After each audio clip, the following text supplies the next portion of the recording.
Hi folks, my name is Manan Rastogi. I'm a member of ICI and I'm today gonna talk about something in relation to those of you who probably have cleared CA or are on the verge of clearing CA and probably would be picking up one of these streams in the course as your career. So one of them is potentially internal audit, which a lot of you um, may have the opportunity to join, or probably you may have done work in relation to internal audit in your articleship, so you'd be having exposure to how to function in that.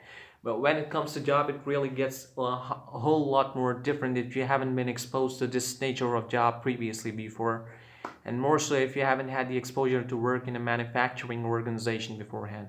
I'm gonna give you a perspective of how it feels like and what sort of job assignments and what kind of opportunities you have when you join in a internal audit function of a manufacturing organization. Number one, when you start is an entrant, is that probably you're gonna join as a in the initial stage as a management trainee, because most of the manufacturing organization probably today have a structure where they induct you first as a management trainee, then after an years of work they assign you a designation in the organization according to their hierarchy so that you can align with the rest of the people too. And the general process is that after a year of work they assess how much of you have been able to learn what has been assigned to you over the course of a year and how well have you done in it. And if you do good, you'd be confirmed according to the contract letter or the appointment terms, which surely would have been communicated to you at the point of appointment. So post that, you'd be a confirmed employee and you'd be contributing just like any other employee to the organization. So it does not mean that you wouldn't be contributing anything to the organization if you join as a management trainee. But the thing is, automatically once you're promoted and inducted into the normal workforce after the completion of the trainee period, you'd be expected to do and produce as much of result as anybody else. So it kind of is like a holiday period for you where even if you are not up to the mark, you can still make things better by working hard on them. So if you're gonna be absolutely new to the internal audit function, then surely it's gonna be a little shocking, a little different, because you're gonna get an insight into a lot of things that you'd never seen before. For example, if you join into the internal audit of a manufacturing organization, then probably you may well be placed in one of their locations, one of the manufacturing facilities, or probably there could be an internal function, internal audit function, which could be centralized, because a lot of companies, instead of having to make their internal auditors sit in the unit, they'd have a central function where they'd be sitting probably in the headquarters of the company or in one of the regional offices of the company, and that from that location they're gonna cater to the different units and factory locations of the business. So if in case it's a centralized function, then obviously the amount of travel for you to do it would be pretty much big, because you're gonna be always on the move, always on the go, because you'd have to travel places in different parts of the country. If it's a big manufacturing group, you'd be exposed to new kind of function. You would have to do audits into logistics, finance, treasury, technical processes, sales and marketing.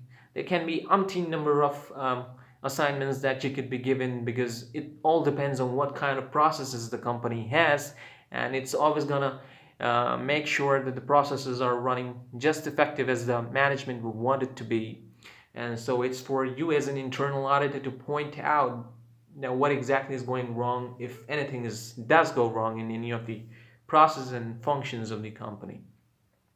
So initially it will be entirely ground level job. For what you'd be doing is you'd be going along probably with the senior in the first year, even subsequently after a couple of years of being a part of the organization, you're still gonna travel with one of those seniors. You'd be doing a ground level job. The thing is, you'd be interacting with a lot of people in the organization. Firstly, you'd be communicating, you'd be circulating a kind of an audit letter, or communicate. You'd be sending a memo to them explaining to them that this is the audit schedule and this is how you're going to perform this audit. These are the key controls you're going to be looking at, and this is the time of its commencement, and what is the expected and likely date of completion of the assignment, and what sort of processes are you going to look into. And then along with it, you probably pass on information in relation to the logistics arrangement the site has to do.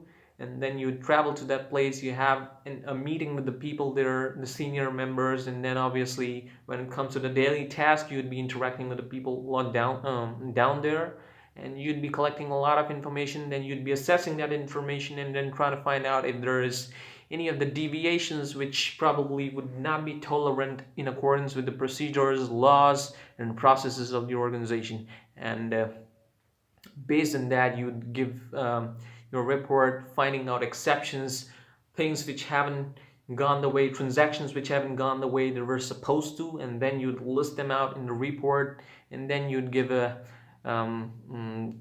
preventive and the corrective actions to them so that management can implement them.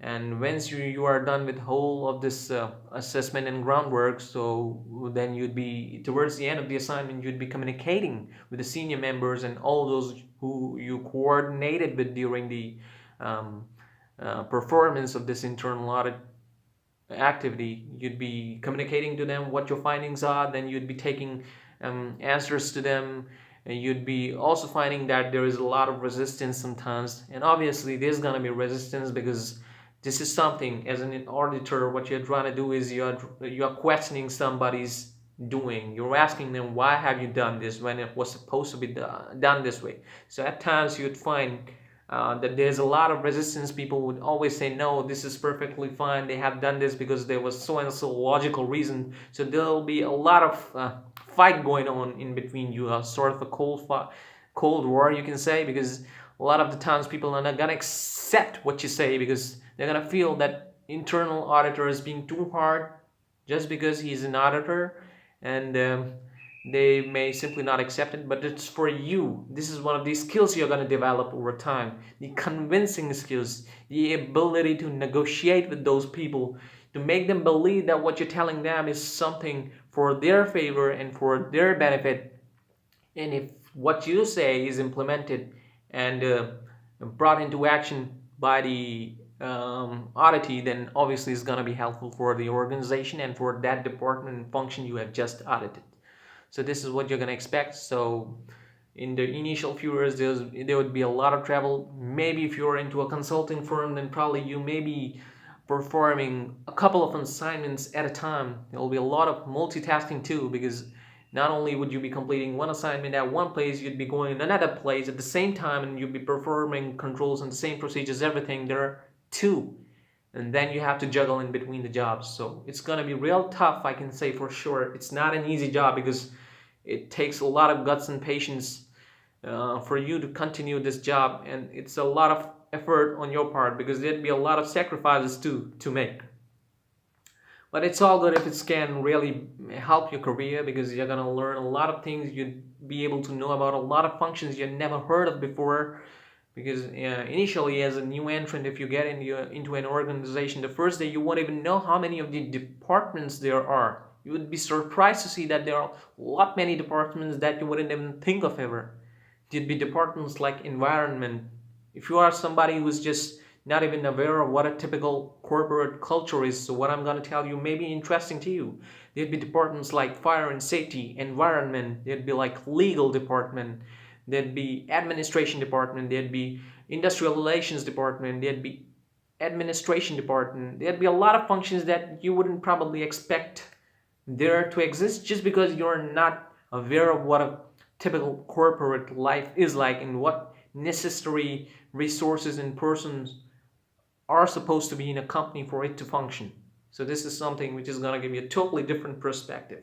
You're going to learn about a lot of things such as policy, processes, mission, vision. These are the things which may at times you may well have just studied somewhere, maybe in your textbooks, but you never have really visualized how important they are. And to some companies, you would be surprised to know that things like mission, vision, philosophies, culture are really close to their heart. What they really say, they indeed do it. And at many a times, you may simply find them as some writings on boardings and hoardings, and they really wouldn't mean something. But some companies really do what they write, so you're gonna learn the importance of that. So these are just things which are not exactly what you'd expect you yourself based on your qualification to know of, but this is something additional you'd learn, and this will be totally good for you. So for now, I'm gonna end on this today, and I'm gonna come up with more thoughts and views on this subsequently. So until then, goodbye.